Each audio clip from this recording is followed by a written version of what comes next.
Oh, how can I do that? Oh, yes.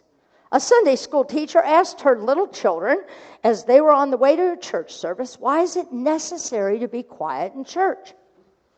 One bright little girl said, why is it necessary to be quiet in church? Because all the people are sleeping.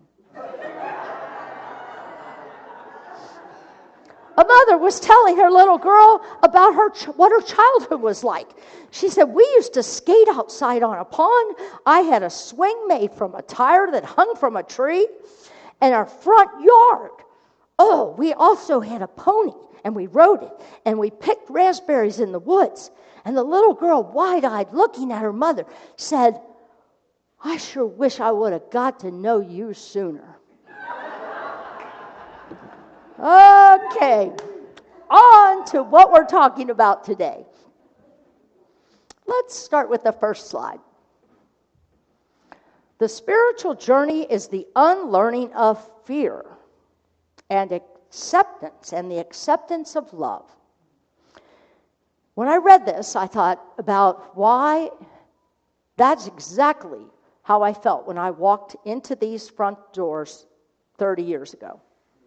I came from a more fear-based background, and this church was talking about love and compassion, and I was waiting for the fear bomb to drop, right, of where I was not good enough, and it didn't happen. And I say that to probably most of you, that you get in here and you're like, there's really a place of non-judgment, and there's really a place of, they're not talking about a fearful God. They're just talking about this loving God. And if that resonates to you, I want to just encourage you to come to our Unity Basics class. I think it's on your flyer that you received, which is going to start November 6th, which is a Sunday, and it's going to be before church. So it'll be from 9 to 10:30, and we'll meet down in Fellowship Hall. But we're going to talk more and more in that class about what Unity's about and about how and why we focus on this loving presence of God. And it's 3 weeks, so I really encourage you. There's a sign-up sheet. I love Steve Schill. He's bringing the sign-up sheet out so he can say, there's a sign-up sheet for that class.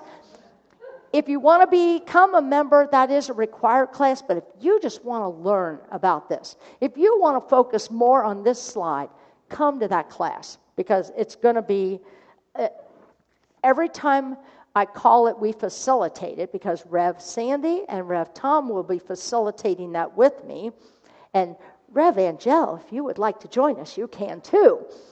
And we will be facilitating. Every time we do this, I can guarantee you, we learn something more about it. So just think about that. But I just love the spiritual journey is unlearning. That's what your spiritual journey is about. Let's go to that next one. Let your faith be bigger than your fears. Have faith, success will be near. Let your faith be bigger than your fears. Anybody here suffer from a little bit of anxiety?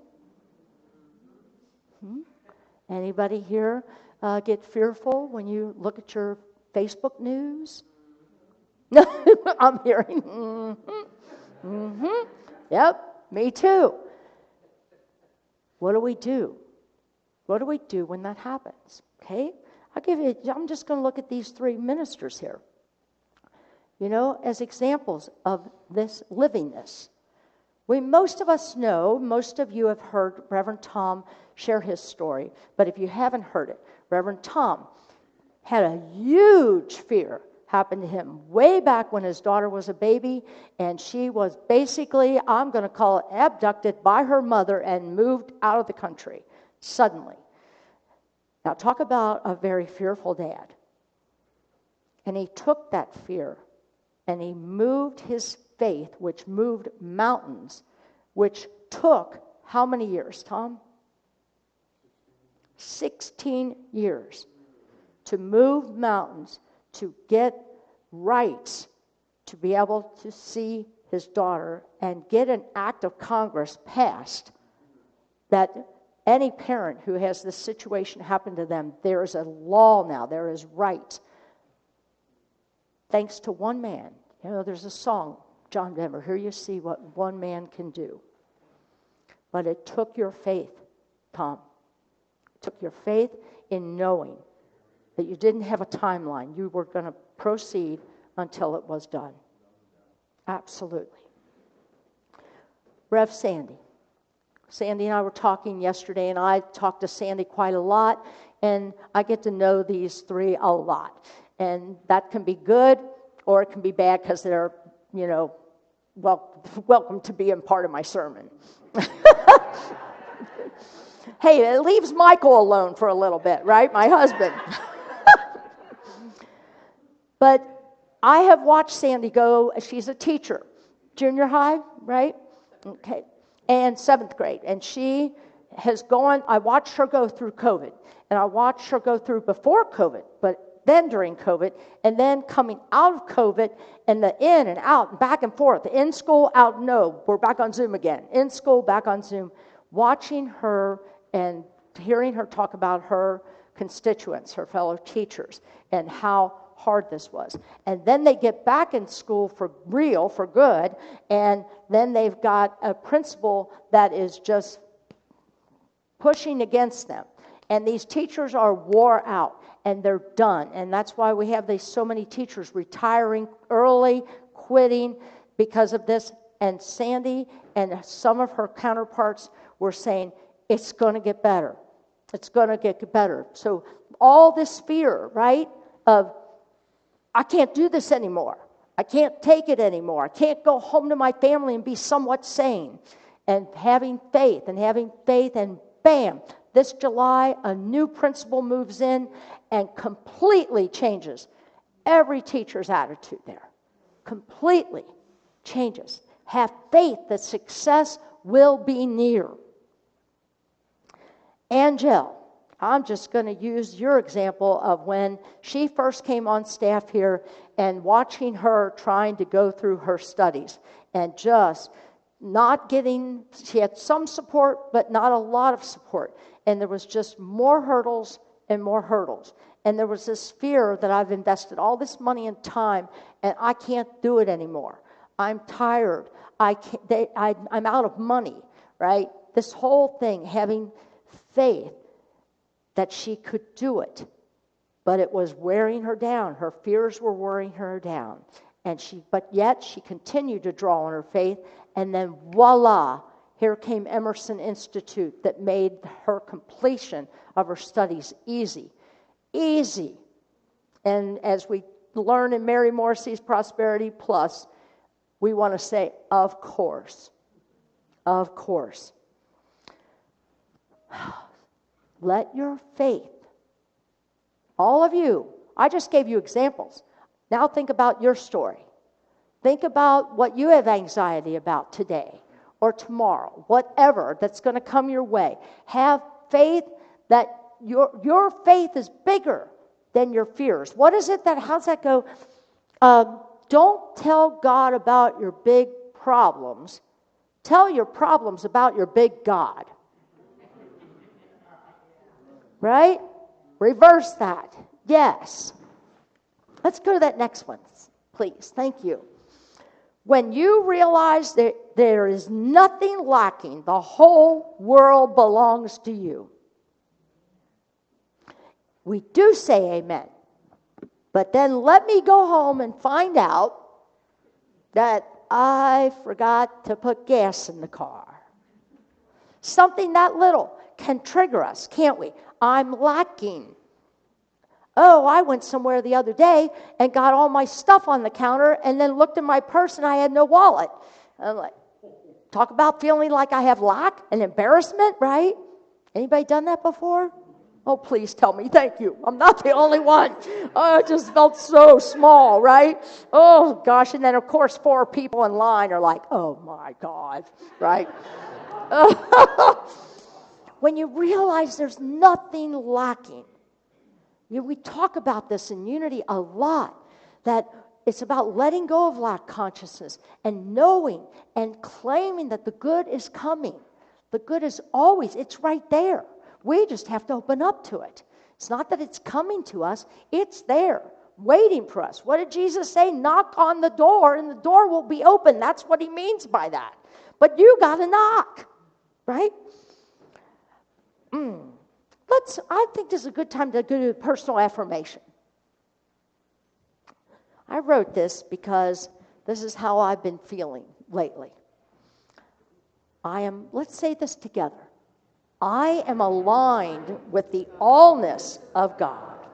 Therefore, I create the way I respond to my life. Think about that. Let's say it again. I am aligned with the allness of God. Therefore, I create the way I respond to my life. If you like it and you want to remember it, get your phone out and take a picture of it, because that is a powerful statement for you to affirm for yourself. Let's say it again.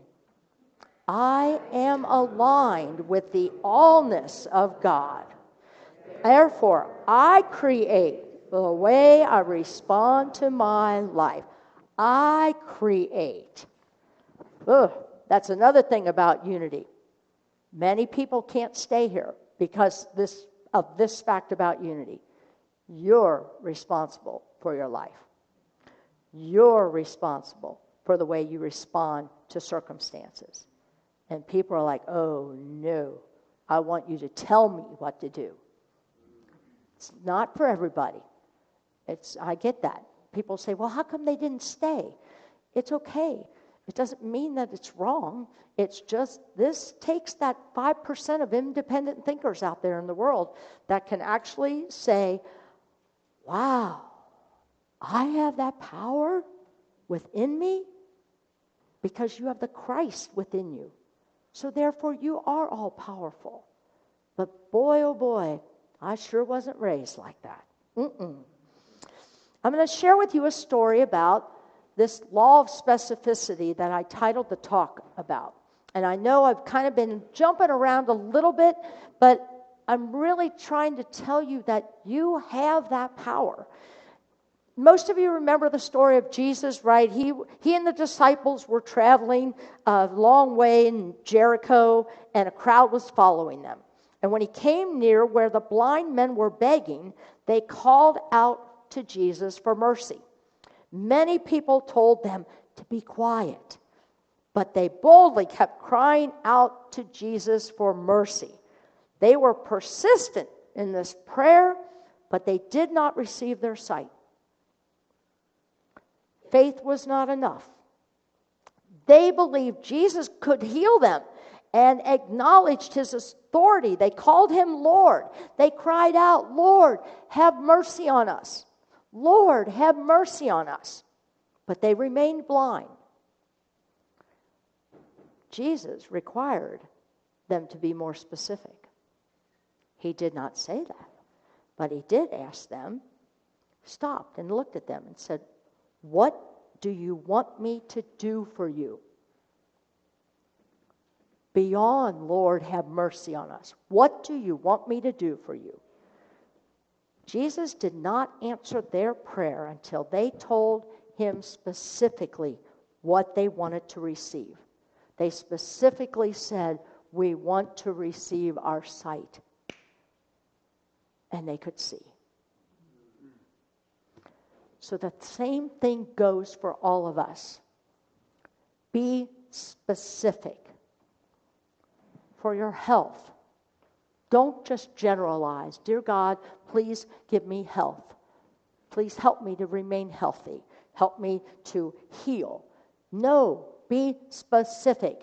Name exactly what it is that you want, God, the universe, the Creator, what you want. Be specific. I need prosperity in my finances.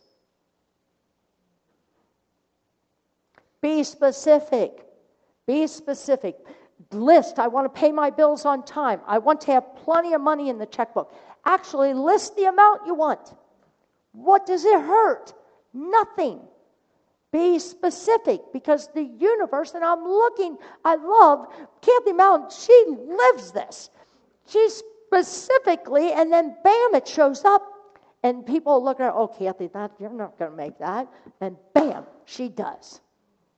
It can. There's so many of you that understand this law, and you need a reminder of how powerful you are when you are aligned with the allness of God.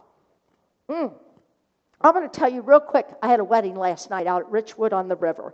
That's Colleen Sutton's wedding venue. Beautiful. It's a 7 o'clock outdoor wedding. Oh my God, it was beautiful. Lanterns and everything was lit up with little twinkle lights and everything. And the sun had just gone down, about 6:30, but it was still semi-light. And this couple was very specific in their wedding ceremony. Normally, 95% of the couples, they're like, whatever you normally do, Kathy, we don't have to worry about it. This couple had everything written from the beginning to the end. So I was going to need their script, okay? So I had their script. I had read it quite a few times, and I'm there. And by the time we're done with the music and the processional, I can't read it. It's so dark. I'm like, oh. And I'm like, I looked at the couple and I said, they have specifically wanted this ceremony. And so bear with me. I'm trying to be able to see the words. Now, the best man thinks cell phone, flashlight, right? So here we are, but there still were parts, even with that I couldn't read. And why am I saying this? This couple was very specific, okay? But don't get attached to your specificity, okay? Because it ended up that then Reverend Kathy came out. Most of you know what that means. I've got to think quick on my feet. They're laughing. Michael was at the wedding. He was sitting way back off the distance because he rode with me. But he said, why were they all laughing so much? I'm like, well, I don't even remember what I said. He said, this morning, he said, what were they laughing? There was a part where they were laughing so big, like everybody was laughing. What did you say? I'm like, I don't know. I don't know. So what ends up being specific, when it doesn't look exactly what you wrote, it ends up being, how does it say in the mirror? Those who took Prosperity Plus, thank you, God, for this or something better.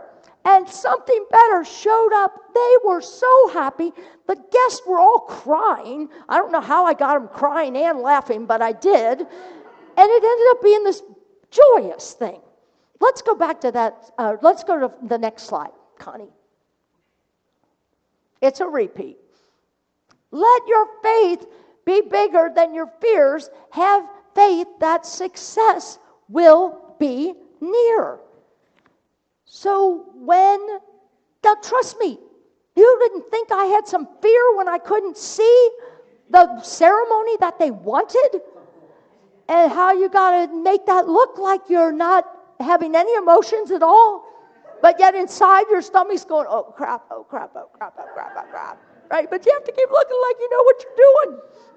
Right? Have faith. Have faith. And success will show up, however that is. Right?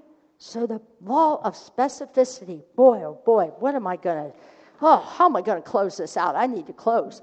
The greatest illusion in the world is the illusion of separation. I want to leave you with that thought. You are never, ever separate from Source. You are never, ever separate from God, from the allness of God. And that's all I'm going to say today, because we're running out of time. So I'm going to just say namaste. Namaste. That the Christ presence in me truly sees that Christ presence